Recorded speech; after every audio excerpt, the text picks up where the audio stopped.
Bismillahirrahmanirrahim. Yang pertama, saya akan menjelaskan materi tentang latar belakang tradisi Ngadulag. Tradisi Ngadulag ini merupakan salah satu tradisi yang sudah ada pada zaman dahulu kala. Dan tradisi ini merupakan tradisi khas Jawa Barat atau Sunda. Dan kata Ngadulag ini berasal dari ngadulag, ngadu yang berarti berkelahi, dan juga lag yang artinya jalinan persaudaraan. Jadi Ngadulag ini merupakan salah satu tradisi untuk mengikat tali persaudaraan antara masyarakat. Tujuan dari tradisi Ngadulag selain sebagai ajang hiburan dan juga sebagai ajang silaturahmi, tujuannya dengan adanya tradisi Ngadulag ini juga cukup dalam bagi masyarakat Sunda, khususnya di Jawa Barat. Karena dengan adanya tradisi Ngadulag ini, masyarakat bisa saling memupuk kebersamaan, saling memahami satu sama lain, saling lebih mengenal satu sama lain, dan juga bisa untuk saling mengerti dan juga saling menghargai satu sama lain antar dengan masyarakat. Nah, materi yang ketiga yaitu pengaruh atau tantangan pada tradisi Ngadulag. Nah, tantangan pada tradisi Ngadulag ini dibagi menjadi dua, yaitu pengaruh teknologi dan juga pengaruh gaya hidup urban. Nah, yang pertama yaitu pengaruh teknologi. Nah, pengaruh teknologi ini karena semakin lama atau semakin pesatnya teknologi yang semakin canggih, masyarakat lebih mau menghabiskan waktunya dengan bermain gadget, bermain komputer, atau bermain dengan alat komunikasi lainnya, sehingga melupakan tradisinya sendiri di daerahnya. Bahkan kadang sekali masyarakat enggan bersosialisasi dengan makhluk lainnya gitu, atau dengan tetangganya. Padahal kita sebagai manusia adalah makhluk sosial yang saling membutuhkan satu sama lain. Karena dengan kita ikut melestarikan tradisi Ngadulag ini, tradisi kita sama dengan ikut melestarikan budaya atau warisan Indonesia. Nah, yang kedua adalah pengaruh gaya hidup urban. Nah, pengaruh gaya hidup urban ini secara tidak langsung dapat melunturkan gaya budaya kita. Karena pada zaman sekarang seringkali kita melupakan tradisi daerahnya sendiri. Contoh kecilnya pada saat kita berpenampilan berpakaian, cara kita berbahasa itu sudah jarang sekali, dan juga termasuk salah satunya menggunakan atau mengikuti tradisi kita yang ada di daerahnya. Dan secara tidak langsung itu merupakan kita sebagai manusia tidak ikut melestarikan atau tidak mempertahankan warisan budaya yang ada di Indonesia ini. Baik, bismillah. Kita langsung kepada slide partisipasi generasi muda dalam tradisi Ngadulag.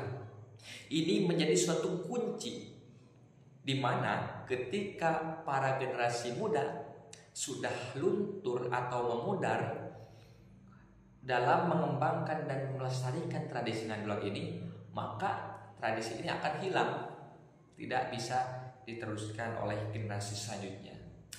Penyebabnya apa?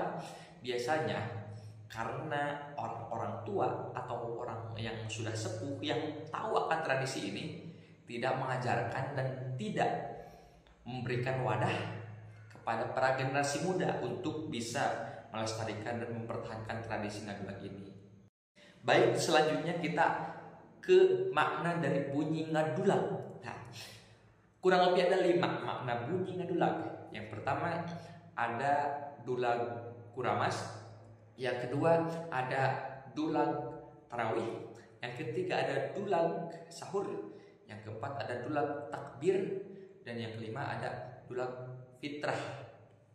Nah, kita bisa lihat bahwa kelima dari makna bunyi dulag ini semuanya sangat identik dengan rangkaian di bulan Ramadan.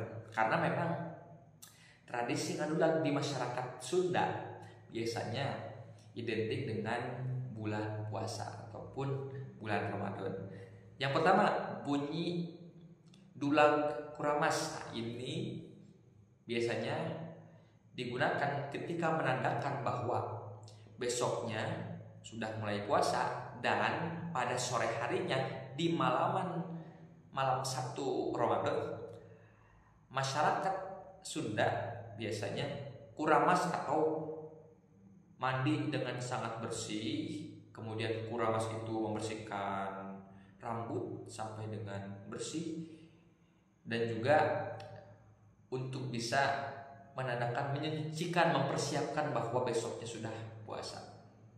Itu. Yang kedua, ada makna bunyi dulang taraweh. Nah, ini sangat bisa dijabarkan sekali karena memang namanya juga bunyi dulang taraweh. Otomatis ini menandakan bahwa ketika dulang itu dipukul sudah menandakan waktu sholat taraweh. Dan yang ketiga ada bunyi dulang sahur. Nah, ini digunakan ketika para masyarakat membangunkan para tetangga dan sanak saudaranya untuk melaksanakan sahur. Ya, jadi ketika waktu-waktu fajar tiba, masyarakat Sunda biasanya berkeliling bersama-sama dengan membawa dulang sambil membangunkan orang-orang untuk diberitahu bahwa sudah waktunya melaksanakan santap sahur. Dan yang keempat ada bunyi dulang takbir. Ini dibunyikan ketika takbiran atau malam 1 Idul Fitri, malam 1 Syawal. Malam takbirnya itu sangat ramai, para anak-anak membunyikan dulang dan orang dewasa juga sama, pawai dan lain sebagainya. Dan yang kelima ada makna dari bunyi dulang fitrah. Nah, ini berarti fitri, berarti ketika 1 Syawal atau hari raya Idul Fitri, hari lebaran. Nah, ini menandakan bahwa seluruh umat muslim sudah bisa merayakan kefitrahannya atau kesuciannya karena sudah 1 bulan melaksanakan ibadah puasa Ramadan.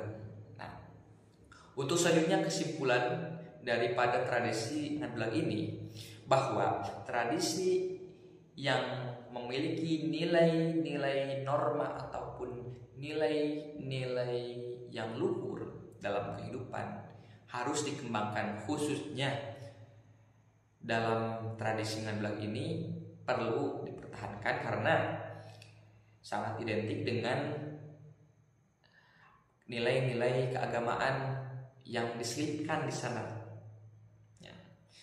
Maka PR atau petugas bagi kita sebagai generasi muda, bagaimana caranya supaya bisa mempertahankan dan melestarikan tradisi ngedulang ini supaya bisa bertahan dan bisa berkembang lestari sampai dengan generasi yang akan datang. Baik, terima kasih. Assalamualaikum warahmatullahi wabarakatuh.